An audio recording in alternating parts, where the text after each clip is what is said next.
बिस्मिल्लाहिर्रहमानिर्रहीम अस्सलाम वालेकुम। अल्लाह पाक दे करम और फजल दे नाल अज दी वीडियो दा करदे हैं आगाज़। तुसी वेख रहे हो अपना YouTube channel Hamza Malik vlogs और मैं तुहाड़ा दोस्त मलिक तारिक। लोकेशन है जी साडी डिस्ट्रिक्ट साहिवाल। अज एक ऐसे मौजू ते वीडियो दोस्तां नाल शेयर करन दा मौका मिल रहा जी कि जिहड़ा मौजू हो सकदा कि दोस्तां दे अपने ज़हन च भी इस टाइम ना होवे। ਇਹ ਦਿਨਾਂ ਦੇ ਵਿੱਚ ਕਿਉਂਕਿ ਖੁਸ਼ਕ ਮੌਸਮ ਚੱਲ ਰਿਹਾ, ਚੰਦ ਦਿਨ ਤੋਂ ਪਿਛਲੇ 1-2 दिन तो जनाब तेज़ हवावां चल रही ने, देख सकते हो। और दुआ करते हैं कि अल्लाह पाक अपनी रहमत वाली बारिश नाज़िल फरमाए जी। तो खुश्क मौसम की वजह तो जिहड़ा असीं चारा कट के लिया रहे हैं और जिस एनवायरमेंट दे विच जिस माहौल दे विच बकरियां रह रही ने, इस दे विच मिट्टी गर्द वगैरह बहुत ज़्यादा है। चारे दे उपर भी गर्द है, खुश्की हैगी है और वैसे भी आबो हवा दे विच भी इस टाइम गर्द और मिट्टी उड़ रही है क्योंकि बारिश काफ़ी अरसे तो नहीं हुई। उस दी वजह तो एक ऐसी वायरल बीमारी है जिहड़ी इंसानां नूं भी इस टाइम हैगी है, मौजूद है और जानवरां नूं भी गाए बगाए लग रही है। वो किहड़ी बीमारी है वो तुहानूं दसदे हैं जी, नज़ला और जुकाम। इस टाइम इंसानां दे विच भी अमूमन नज़ला जुकाम की और गले खराबी की शिकायत पाई जा रही है क्योंकि खुश्क मौसम है और मिट्टी गर्द उड़ रही है।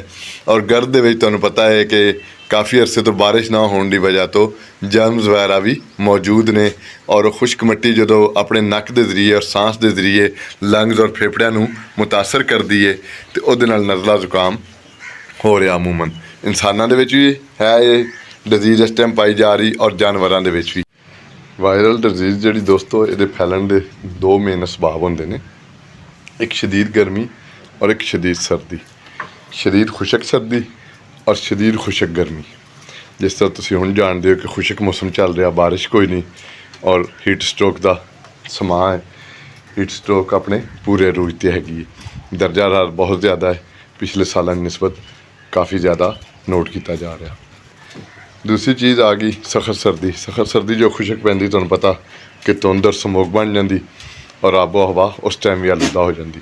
और आलूदगी की वजह तो ही जिहड़ी डिजीज़ ने वो जन्म लैनियां ने, जिस विच यही वायरल इन्फैक्शन जिहड़ी समझो नज़ला जुकाम खांसी इसका मूजब बनदियां ने। यह जिहड़ी बकरी तुहानूं नज़र आ रही है जुगनी साडी, इनू पिछले चंद दिनों तो ये प्रॉब्लम हो रही है तो इस दी वजह तो ये हल्कियां फुल्कियां छिक्कां भी मार रही है। इस टाइम अगर मैं तुहानूं दिखावां तो नासां दे उत्ते तुहानूं शायद थोड़ी जी गंदगी लगी नज़र आए क्योंकि चारा खा रही है, इसलिए ज़्यादा इरीटेट नहीं करते।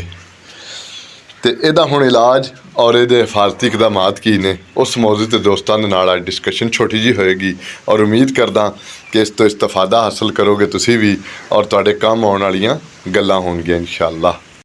तेज़ हवा की वजह तो दोस्तों हो सकता वॉइस दे विच थोड़ा जिहा तुहानूं कोई प्रॉब्लम सुनाई देवे, आवाज़ सुनन दे विच, तो उसनूं थोड़ा इग्नोर करना क्योंकि हवा की स्पीड काफ़ी तेज़ है पिछले 2 दिन तो गल कर रहे सां इस वायरल बीमारी ते नज़ला और जुकाम ते और जिहड़े खांसी हो रही है। तो क्योंकि हुण आपां जानवरां दे मुतलक गल करनी, इसलिए जानवरां ते रह के इस मौजू ते ही हुण गल नूं अगे बढ़ाने हैं। सब तो पहले तो हुण इस दी आपां जिहड़े हो रही जिस वजह तो जिहड़ी वजूहात ने उस ते तां गलबात हो गई कि मिट्टी गर्द वगैरह और चारे दे उत्ते जिहड़ी गर्द पई है उस दी वजह तो और खुश्क मौसम की वजह तो नज़ला जुकाम हो रहा, लंग्स नूं मुतासर कर रहा फेफड़ियां नूं, जिस दी वजह तो जानवर नज़ले जुकाम दा और खांसी दा गाहे बगाए विच शिकार हो रहे हैं। हुण इस दे विच एहतियाती तौर पर सब तो पहले तो यह कि इन्हां जानवरां नूं साफ सुथरा और ताज़ा पानी इस्तेमाल करवाना। अमूमन की होंदा कि जिस तरह हुण जगह तुहानूं खाली नज़र आ रही है सामने बाल्टी पई है जी पानी वाली छाउण दे विच, असीं की करदे हां साडे कोल कुताही हुंदी कि असीं पानी वाली बाल्टी भर के इस टाइम पानी दिखाने और पानी वाली बाल्टी टक्के बगैर उपर टकणा दिए बगैर रख दिंदे। उस दे विच गर्द उड़दी मिट्टी और जमा होंदी रहिंदी और जिहड़े जानवर खुले ने वो पानी इस्तेमाल करते हैं, जिहड़े बंधे ने उन्हां नूं भी जदों असीं आउंदे कई दफ़ा जल्दी दे विच उठा के उही पानी अगे रख दिंदे। हालांकि करना यह चाहिए वे कि ताज़ा पानी जदों भी जानवर नूं पिलाना ताज़ा और फ्रैश पानी मोटर चला के या नलका वगैरह होवे, अगर हैंड पंप होवे उस चों निकाल के ताज़ा पानी अपने जानवर नूं इस्तेमाल करो। ये तो होगी एहतियाती तदाबीर। तो बाकी हुण रह गया चीज़ कि जिहड़ी चारे दे उत्ते मिट्टी गर्द जमी, ये तो कुदरती तौर पर जो चारा कट्टो उहदे बेहतर है कि चारे नूं थोड़ा जिहा झाड़ लिया जाए, यानी कि हिलाया जाए और उस तो मिट्टी गर्द वगैरह कुछ ना कुछ उतर जाती। दूसरी ये है कि अल्लाह ताला अपनी रहमत की बारिश नाज़िल फरमाए और तमाम जी आबो हवा इस टाइम आलूदा हो चुकी वो साफ़ सुथरी हो जाए और गर्मी की शिद्दत कुछ कम हो जाए और जिहड़ियां फसलां ने उन्हां ते कुछ ना कुछ बहार आ जाए और उन्हां ते निखार आ जाए। ਔਰ ਹਰਿਆਲੀ ਜਾਨਵਰਾਂ ਵਾਸਤੇ ज़्यादा ਤੋਂ ज़्यादा ਹੋ ਜਾਏ ਤਾਂ ਕਿ ਜਿਹੜੀ ਚਾਰੇ ਦੀ ਕਿੱਲਤ ਹੈ ਉਹ ਖਤਮ ਹੋ ਜਾਏ। ਤੇ ਬਾਕੀ ਹੁਣ ਰਿਹਾ ਇਹਦਾ ਇਲਾਜ ਮੁਆਲਜਾ ਕਿ ਗਰਮੀ ਦੇ ਵਿੱਚ ਹੁਣ ਇਹਦਾ ਇਲਾਜ ਮੁਆਲਜਾ ਕੀ ਕਰਨਾ। ਸਰਦੀਆਂ ਦੇ ਵਿੱਚ ਥੋੜ੍ਹਾ ਇਲਾਜ ਮੁਆਲਜਾ ਕੁਛ ਹੋਰ ਹੁੰਦਾ, ਗਰਮੀ ਦੇ ਵਿੱਚ ਇਹਦਾ ਨਜ਼ਲੇ ਜ਼ੁਕਾਮ ਔਰ ਖਾਂਸੀ ਦਾ ਇਲਾਜ ਮੁਆਲਜਾ ਥੋੜ੍ਹਾ ਜਿਹਾ ਡਿਫਰੈਂਸ ਹੈ। ਇਸ ਦੇ ਵਿੱਚ ਇਹ ਕਰਨਾ ਦੋਸਤੋ, ਅਗਰ ਤੁਹਾਡੇ ਕੋਲ ਗੁੜ ਮੌਜੂਦ ਹੈ ਘਰ ਦੇ ਵਿੱਚ ਤੇ ਸਰਦੀਆਂ ਦੇ ਵਿੱਚ ਅਸੀਂ ਇਹ ਕਰਦੇ ਹਾਂ ਕਿ ਗੁੜ ਦਾ ਕਾੜਾ ਬਣਾ ਕੇ ਜਾਨਵਰਾਂ ਨੂੰ ਦਿੰਦੇ ਹਾਂ, ਜਿਸ ਦੇ ਵਿੱਚ ਅਸੀਂ ਸੌਂਫ, ਇਲਾਇਚੀ ਵਗੈਰਾ ਮੁਖਤਲਿਫ ਚੀਜ਼ਾਂ ਡਾਲਦੇ ਹਾਂ। ਤੇ ਹੁਣ ਗਰਮੀਆਂ ਦੇ ਵਿੱਚ ਕੀ ਕਰਨਾ ਹੈ ਕਿ ਉਸ ਗੁੜ ਦੇ ਪਾਣੀ ਜਿਹੜਾ ਉਹ ਮਿਕਸ ਕਰਕੇ ਪਾਣੀ ਦੇ ਵਿੱਚ ਗੁੜ ਨੂੰ ਤਕਰੀਬਨ ਮੇਰੇ ਕੋਲ 6-7 ਜਾਨਵਰ ਨੇ, ਇੱਕ ਬਾਲਟੀ ਪਾਣੀ ਦੀ ਹੋਵੇ ਤੇ ਉਹਦੇ ਵਿੱਚ 2 ਰੋੜੀਆਂ ਜਿਹੜੀਆਂ ਗੁੜ ਦੀਆਂ, 2 ਪੇਸੀਆਂ ਜਿਹਨੂੰ ਅਸੀਂ ਕਹਿੰਦੇ ਹਾਂ, ਉਹ ਕੁੱਟ ਕੇ ਤੇ ਡਾਲ ਲਈਆਂ ਜਾਣ ਇੱਕ ਬਾਲਟੀ ਦੇ ਵਿੱਚ। ਥੋੜ੍ਹਾ ਜਿਹਾ ਨਮਕ ਡਾਲ ਲਿਆ ਜਾਵੇ ਔਰ ਉਹ ਪਾਣੀ ਤਾਜ਼ਾ ਜਿਹੜਾ ਉਹ ਇਹਨਾਂ ਦੇ ਅੱਗੇ ਰੱਖਿਆ ਜਾਵੇ। ਹਫ਼ਤੇ ਦੇ ਵਿੱਚ ज़्यादा नहीं तो 2 दफ़ा ਇਹਨਾਂ ਨੂੰ ਪਿਲਾ ਦਿੱਤਾ ਜਾਵੇ। ਉਸ ਦੇ ਨਾਲ ਇਹਨਾਂ ਦੇ ਜਿਹੜੇ ਮਿੱਟੀ ਗਰਦ ਵਗੈਰਾ ਇਹਨਾਂ ਦੇ ਜਾ ਰਹੀ ਹੈ ਪੇਟ ਦੇ ਅੰਦਰ ਜਾਂ ਗਲੇ ਦੇ ਅੰਦਰ, ਉਸ ਨੂੰ ਅਫਾਕਾ ਮਿਲੇਗਾ ਔਰ ਉਹ ਸਫਾਈ ਹੋਏਗੀ। ਤੁਸੀਂ ਸਿਆਣੇ ਬਜ਼ੁਰਗਾਂ ਕੋਲੋਂ, ਪੁਰਾਣਿਆਂ ਕੋਲ ਸੁਣਿਆ ਹੋਏਗਾ ਕਿ ਹਮੇਸ਼ਾ ਉਹਨਾਂ ਦਾ ਕਹਿਣ ਸੀ ਕਿ ਖਾਣਾ ਖਾਣ ਤੋਂ ਬਾਅਦ ਗੁੜ ਦਾ ਇਸਤੇਮਾਲ ਕਰੋ। ਗੁੜ ਜਿਹੜਾ ਉਹ ਚੂੰਕਿ ਹੈਗਾ ਹੈ ਇੱਕ એનર્ਜੀ ਸੋਰਸ ਹੈ, ਉਹਦੇ ਵਿੱਚ ਕਾਫੀ ਜ਼ਿਆਦਾ એનર્ਜੀ ਹੈਗੀ ਹੈ।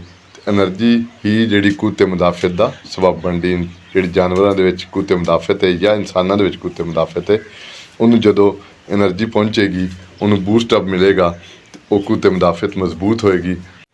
ਔਰ એનર્ਜੀ ਸੋਰਸ ਮਿਲਣ ਦੀ ਵਜ੍ਹਾ ਤੋਂ ਜੋ ਕੁੱਤੇ ਮੁਦਾਫਤ ਮਜ਼ਬੂਤ ਹੋਏਗੀ ਤੇ ਫਿਰ ਬਾਅਦ ਔਕਾਤ ਵਾਇਰਲ ਡਿਜ਼ੀਜ਼ ਹੋਵੇ ਜਾਂ ਬੈਕਟੀਰੀਅਲ ਡਿਜ਼ੀਜ਼ ਹੋਵੇ, ਕੋਈ ਕਿਸੇ ਕਿਸਮ ਦੀ ਇਨਫੈਕਸ਼ਨ ਹੋਵੇ, ਉਹ ਅਗਰ ਮਾਈਨਰ ਹੋਵੇ, ਛੋਟੀ ਹੋਵੇ, ਹਾਲੇ ਇਬਤਦਾਈ ਸਟੇਜ 'ਚ ਹੋਵੇ, ਅਕਸਰ ਔਕਾਤ ਮੈਡੀਸਨ ਦੀ ਜ਼ਰੂਰਤ ਹੀ ਨਹੀਂ ਪੈਂਦੀ। ਕੁੱਤੇ ਮੁਦਾਫਤ ਮਜ਼ਬੂਤ ਹੋਣ ਦੀ ਵਜ੍ਹਾ ਤੋਂ ਉਹ ਚੰਦ ਘੰਟਿਆਂ ਦੇ ਵਿੱਚ ਹੀ ਡਿਜ਼ੀਜ਼ ਖੁਦ ਦਮ ਤੋੜ ਜਾਂਦੀ ਹੈ। ਅਤੇ ਇਸ ਲਈ ਆਪਣੇ ਜਾਨਵਰਾਂ ਨੂੰ ਜਿਹੜੀ એનર્ਜੀ ਸੋਰਸਿਸ ਨੇ ਉਹ ਲਾਜ਼ਮੀ ਦਿਓ। ਸ਼ਦੀਦ ਗਰਮੀ ਦੇ ਵਿੱਚ ਇਹਨਾਂ ਨੂੰ ਗਲੂਕੋਜ਼ ਪਾਣੀ ਡਾਲ ਕੇ ਇਸਤੇਮਾਲ ਕਰਵਾ ਸਕਦੇ ਹੋ। ਉਸ ਤੋਂ ਬਾਅਦ ਜਿਹੜਾ ਪਹਿਲੇ ਤੁਹਾਨੂੰ ਦੱਸ ਚੁੱਕੇ ਹਾਂ ਕਿ ਜਿਹੜਾ ਗੁੜ ਹੈ ਉਹਦਾ ਤੁਸੀਂ ਸ਼ਰਬਤ ਬਣਾ ਕੇ ਦੇ ਸਕਦੇ ਹੋ, ਲੇਕਿਨ ਉਹ ਗਰਮ ਸ਼ਰਬਤ ਨਹੀਂ ਬਣਾਉਣਾ, ਕਾੜਾ ਨਹੀਂ ਬਣਾਉਣਾ ਜਿਹੜਾ ਆਪਾਂ ਸਰਦੀਆਂ 'ਚ ਦਿੰਦੇ ਹਾਂ। ਹੁਣ ਤਾਜ਼ੇ ਪਾਣੀ ਦੇ ਵਿੱਚ ਗੁੜ ਡਾਲ ਕੇ ਕੁੱਟ ਕੇ ਪੀਸ ਕੇ ਉਹਨੂੰ ਇਸਤੇਮਾਲ ਕਰਵਾਉਣਾ। ਸਭ ਤੋਂ ਬੜੀ ਚੀਜ਼ ਇਹ ਵੇ ਕਿ ਗੁੜ ਜਿਹੜਾ ਹੈ ਇਹ ਖੁਦ ਇੱਕ ਬਹੁਤ ਵੱਡਾ એનર્ਜੀ ਸੋਰਸ ਹੈ। ਠੀਕ ਹੈ, ਤਾਕਤ ਦਾ ਇੱਕ ਬਹੁਤ ਬੇਸ਼ੁਮਾਰ ਖਜ਼ਾਨਾ ਹੈ ਜਿਸ ਨੂੰ ਅਸੀਂ ਹੁਣ ਜਦੀਦ ਦੌਰ ਦੇ ਵਿੱਚ ਆ ਕੇ ਛੱਡਦੇ ਜਾ ਰਹੇ ਹਾਂ ਔਰ ਜਿਸ ਦੀ ਵਜ੍ਹਾ ਤੋਂ ਅਸੀਂ ਮੁਖਤਲਿਫ ਮਸਾਇਲ ਦਾ ਵੀ ਸ਼ਿਕਾਰ ਹੋ ਰਹੇ ਹਾਂ ਔਰ ਐਲੋਪੈਥਿਕ ਦਵਾਈ ਸਾਨੂੰ ਲੈਣੀ ਪੈ ਰਹੀ ਔਰ ਅਸੀਂ ਐਲੋਪੈਥਿਕ ਦਵਾਈ 'ਤੇ ਜ਼ੋਰ ਦਿੰਦੇ ਹਾਂ, ਨਾ ਕਿ ਅਸੀਂ ਇਹ ਦੇਸੀ ਨੁਸਖੇ ਜਾਂ ਕੁਦਰਤੀ ਚੀਜ਼ਾਂ ਜਿਹੜੀਆਂ ਨੇ ਔਰ ਫਿਤਰਤ ਦੇ ਨਜ਼ਦੀਕ ਜਾ ਕੇ ਚੀਜ਼ਾਂ ਇਸਤੇਮਾਲ ਕਰਕੇ ਆਪਣੇ ਆਪ ਨੂੰ ਬਚਾਓ ਕਰੀਏ। ਅੱਛਾ, ਇੱਕ ਤਾਂ ਹੋ ਗਿਆ ਪਾਣੀ ਦੇ ਵਿੱਚ ਗੁੜ ਡਾਲ ਕੇ ਇਹਨਾਂ ਨੂੰ ਹਫ਼ਤੇ 'ਚ 2 ਦਫ਼ਾ ਇਸਤੇਮਾਲ ਕਰਵਾਓ, ਉਹ ਬਹੁਤ ਫ਼ਾਇਦਾਮੰਦ ਹੈ। ਦੂਸਰਾ ਇਹ ਹੈਗਾ ਹੈ ਕਿ ਗੁੜ ਥੋੜ੍ਹਾ ਜਿਹਾ ਕੁੱਟ ਕੇ ਥੋੜ੍ਹੇ ਜਿਹੇ ਸੌਂਫ ਜਨਾਬ ਗ੍ਰੈਂਡ ਕਰਕੇ ਉਹ ਮਿਕਸ ਕਰਕੇ ਵੀ ਤੁਸੀਂ ਸ਼ਾਮ ਦੇ ਟਾਈਮ ਇਹਨਾਂ ਨੂੰ ਥੋੜ੍ਹੇ ਖਿਲਾ ਸਕਦੇ ਹੋ। ਹਾਂ, ਉਸ ਦੇ ਵਿੱਚ ਇੱਕ ਹੋਰ ਚੀਜ਼ ਐਡ ਕਰ ਲੈਣਾ, ਮੈਨੂੰ ਜ਼ੇਨ 'ਚੋਂ ਨਿਕਲ ਗਈ ਸੀ, ਉਹ ਹੈਗੀ ਹੈ ਮੁਲੱਠੀ। ਮੁਲੱਠੀ ਆਮ ਦੁਕਾਨਾਂ ਤੋਂ, ਪੰਸਾਰੀ ਦੁਕਾਨ ਤੋਂ, ਕਰਿਆਨੇ ਦੀ ਦੁਕਾਨਾਂ ਤੋਂ ਵੀ ਮਿਲ ਜਾਂਦੀ।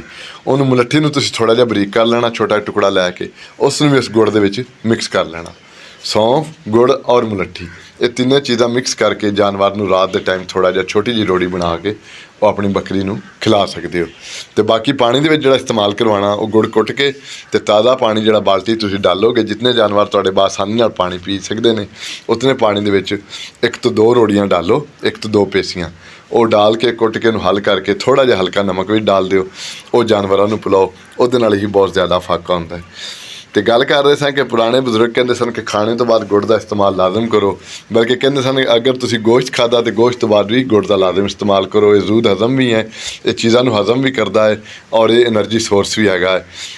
ਦੂਸਰਾ ਗਲੇ ਦੀ ਸਫਾਈ ਕਰਦਾ, ਜਿਹੜੀ ਮਿੱਟੀ ਵਗੈਰਾ ਇੱਕ ਕਿਸਮ ਦਾ ਇਹ ਜਿਸ ਤਰ੍ਹਾਂ ਆਪਾਂ ਸ਼ੱਕਰ ਮਸ਼ੀਨ ਹੁੰਦੀ ਨਾ ਸੱਕ ਕਰਦੀ ਹੈ ਐਲੋਪੈਥਿਕ, ਅਗਰ ਤੁਸੀਂ ਡਾਕਟਰੀ ਦੇ ਨਾਲ ਥੋੜ੍ਹਾ ਸ਼ੁਭ ਨਾਲ ਮੁਨਸਲਿਕ ਹੋਵੋ ਤਾਂ ਉਹਨਾਂ ਦੋਸਤਾਂ ਨੂੰ ਪਤਾ ਹੋਏਗਾ ਕਿ ਇੱਕ ਸੱਕ ਮਸ਼ੀਨ ਹੁੰਦੀ ਹੈ ਜਿਹਦੇ ਨਾਲ ਮਰੀਜ਼ ਅਗਰ ਜ਼ਿਆਦਾ ਕੋਈ ਨਕਾਹਤ ਦਾ ਸ਼ਿਕਾਰ ਹੋ ਜਾਏ ਔਰ ਉਹਦੇ ਗਲੇ ਦੇ ਵਿੱਚ ਬਲਗਮ ਵਗੈਰਾ ਜਾਂ ਕੋਈ ਰਤੂਬਤ ਰੁਕ ਜਾਏ ਤਾਂ ਉਹਨੂੰ ਡਾਕਟਰ ਹਜ਼ਰਾਤ ਸੱਕ ਕਰਵਾਉਂਦੇ ਨੇ ਕਿ ਇਹਦੇ ਗਲੇ 'ਚ ਉਹ ਚੀਜ਼ਾਂ ਸੱਕ ਕੀਤੀਆਂ ਜਾਣ ਤਾਂ ਕਿ ਇਹਨੂੰ ਸਾਂਸ ਲੈਣ ਦੇ ਵਿੱਚ ਆਸਾਨੀ ਹੋ ਜਾਏ, ਰਤੂਬਤ ਉਹਦੇ ਨਾਲੀਆਂ ਦੇ ਵਿੱਚੋਂ ਨਿਕਾਲੀ ਜਾ ਸਕੇ। ਅਤੇ ਉਹੀ ਰਤੂਬਤ ਇਹਨਾਂ ਦੇ ਜਮ੍ਹਾਂ ਹੋ ਜਾਂਦੀ ਹੈ। ਤੁਸੀਂ ਦੇਖ ਰਹੇ ਜੁਗਨੀ ਨੇ ਹੁਣ ਵੀ ਇੱਕ ਹਲਕੀ ਜਿਹੀ ਛਿੱਕ ਮਾਰੀ ਹੈ, ਇਹਦੀ ਇਹੀ ਵਜੂਹਾਤ ਨੇ। ਹੁਣ ਤਾਂ ਮਾਸ਼ਾਅੱਲਾ ਬਹੁਤ ਬਿਹਤਰ ਹੈ, ਵਿੱਚ 1-2 ਦਿਨ ਪੱਠਿਆਂ ਤੋਂ ਵੀ ਥੋੜ੍ਹੀ ਜਿਹੀ ਢਿੱਲੀ ਰਹੀ ਹੈ ਕਿਉਂਕਿ ਜਦੋਂ ਨਜ਼ਲਾ ਜ਼ੁਕਾਮ ਔਰ ਖਾਂਸੀ ਹੋਏਗੀ ਤਾਂ ਜ਼ਾਹਿਰ ਜੀ ਗੱਲ ਨਾਲ ਹਲਕਾ ਜਿਹਾ ਟੈਂਪਰੇਚਰ ਵੀ ਜਾਨਵਰ ਨੂੰ ਹੋ ਜਾਂਦਾ। ਲੇਕਿਨ ਅਲਹਮਦੁਲਿਲਾ ਆਪਾਂ ਕੋਈ ਐਸੀ ਹੋਰ ਮੈਡੀਸਨ ਇਸਤੇਮਾਲ ਨਹੀਂ ਕਰਵਾਉਂਦੇ। ਇਹੀ ਗੁੜ ਔਰ ਪਾਣੀ ਔਰ ਗੁੜ सौंफ और मुलट्ठी ये कुट के 3 चीज़ां जनाब रात नूं दिओ और जानवर अलहमदुलिल्लाह दूसरे दिन तुसीं वेखोगे कि 50% तो भी ज़्यादा तुहाड़ा जानवर ठीक होएगा। और अगर जानवर की इम्यूनिटी बेहतर हुई काफ़ी अच्छी हुई तो जानवर 1-2 खुराकां नाल ही मुकम्मल ही ठीक हो जाएगा। तो ये कुछ चंद एक एहतियाती तदाबीर सन इस डिजीज़ के मुतलक जिहड़ी हुण मैं देखी अपने जानवरां 'च पाई इंसानां 'च देखी जा रही है तो तुहाडे दोस्तां नाल मैं सोचा कि इस मौजू ते एक छोटी जी वीडियो बना के शेयर करती जाए एहतियाती तौर पर। होर मजीद इहदे वास्ते मैडिसन तो बहुत ज़्यादा ने, इंजैक्शन भी बहुत ज़्यादा ने, सीरप भी बहुत ज़्यादा ने, लेकिन अलहमदुलिल्लाह क्योंकि मैं एलोपैथिक मैडिसन बहुत कम इस्तेमाल करदा इसलिए मैं जो खुद इस्तेमाल कम करदा तो मैं दूसरों भी रिकमेंड घट ही कराँगा। वगैरह मैं किसी भी एंटीबायोटिक का नाम लैके हुण तुहानूं दस दिना कि एंटीबायोटिक यूज़ करवा लो, एंटी एलर्जिक यूज़ करवा लो, या डैक्सा है जिहड़ा कि स्टीराइड है वो यूज़ करवा लो। यूज़ तो असीं करवा लवांगे लेकिन साडा जानवर थोड़े अरसे वास्ते वो स्ट्रैस चल जाता है। लिहाजा बेहतर है कि एक कुदरती और फितरती चीज़ां इस्तेमाल करवाइए ताकि साडा जानवर स्ट्रैस भी ना जाए और अपना ठीक ठाक हो जाए बगैर किसी ऐसी मैडिसन तो जिहदे कोई साइड इफैक्ट हो।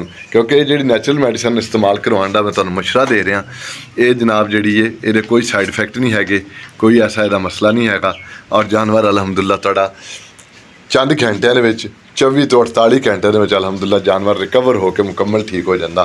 तो एहतियाती तदाबीर ਦੇ ਵਿੱਚ फिर दस देवां कि साफ सुथरा ताज़ा पानी मट्टी घर तो जिहड़ा बचिया होवे और दूसरा गुड़ वाला पानी हफ्ते के 2 दफ़ा एहतियातन इस्तेमाल करवाओ। इंशाअल्लाह अज़ीज़ जानवरों को नज़ला जुकाम बिल्कुल नहीं लगेगा और अगर लगेगा भी तो बहुत जल्द उन्होंने अफाका आ जाएगा। उम्मीद है एक छोटी जी वीडियो सी, एक काविश सी, दोस्तों को पसंद आई होगी। अगर पसंद आई हो तो अपने दोस्तों नाल शेयर कर दो और वीडियो कर दो लाइक और जोड़े दोस्त चैनल पर नए ने चैनल करो सबसक्राइब और नाल लगे घंटी के बटन कर दो प्रेस उसनों कर दो आल ते ताकि साड़ी आने वाली वीडियो का नोटिफिकेशन तुहानूं बर वक्त मिल सके। अपने भाई नूं दिओ इजाज़त। अल्लाह पाक तुहाडा मेरा सब दा हामी नासर होवे। अल्लाह पाक तुहाडे मेरे सब दे जानवरां ते अपनी रहमत दा साया रखे। अल्लाह पाक मुल्क पाकिस्तान दी हिफाजत फरमाए। इंशाअल्लाह अज़ीज़ मिलांगे अगली वीडियो दे विच। अल्लाह हाफिज़।